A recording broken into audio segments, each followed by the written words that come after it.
Exness, jinsi ya kusajili na kufungua akaunti. Kutredi na Exness, sajili uwanja wako kwa kutumia website, kisha fungua akaunti moja au zaidi. Tuanze sasa. Ingiza nchi unayoishi, email na password.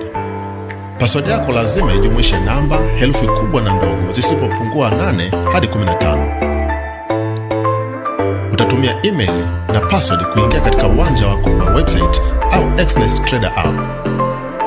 Bonyeza continue kwenda hatua nyingine.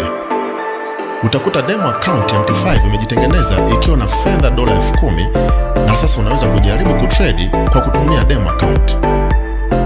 Kwenda katika uwanja wako, bonyeza menu kisha chagua personal area. Utaikuta account ya kweli ya MT5 na ya demo ya MT5. Kutengeneza account nyingine, bonyeza open extra account. Kisha chagua account type, chagua leverage na currency.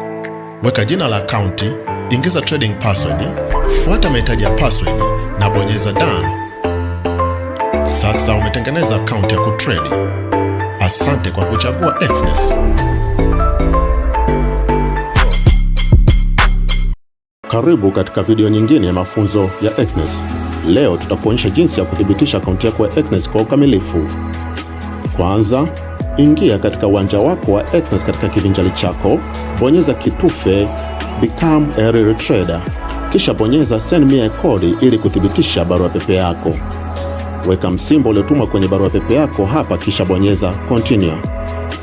Chagua kama ikiwa unataka message au kupigiwa simu, weka namba yako ya simu kisha bonyeza Send me a code. Ingiza msimbo uliotumwa katika simu yako halafu bonyeza Continue kuthibitisha nambari yako ya simu. Kamilisha taarifa zako binafsi kisha bonyeza Continue kuthibitisha taarifa hizi.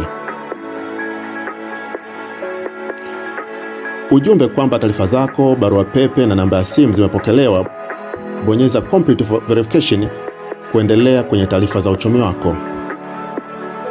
Taarifa za uchumi wako ni utafiti juu ya uzoefu wako katika kutredi. Inakuwezesha kupandisha kiwango cha deposit na kuondoa vikwazo vya kutredi.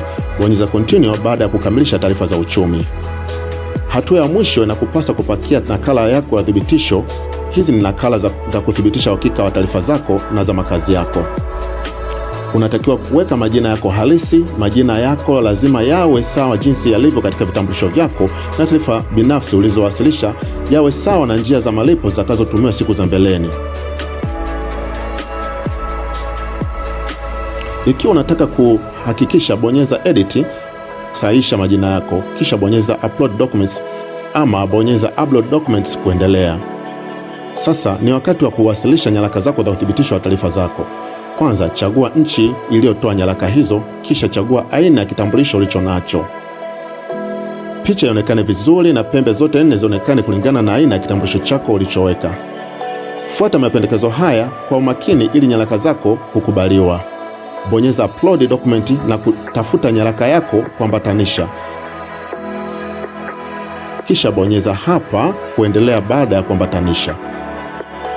Hatua ya mwisho ni kuwasilisha uthibitisho wa makazi yako. Unaweza kuruka hatua hii, lakini utapata changamoto na ukomo wa matumizi ya akaunti yako. Fuata vigezo katika nyaraka yako ya utambulisho wa makazi, bonyeza Upload Proof of Residence Document kisha bonyeza hapa kuendelea baada ya utambulisha. Akaunti yako itathibitishwa automatic baada ya nyaraka yako kukamilika kupitiwa. Hongera, umefuata hatua zote kufanya uthibitisho wa akaunti yako ya Exness. Asante kwa kuchagua Exness.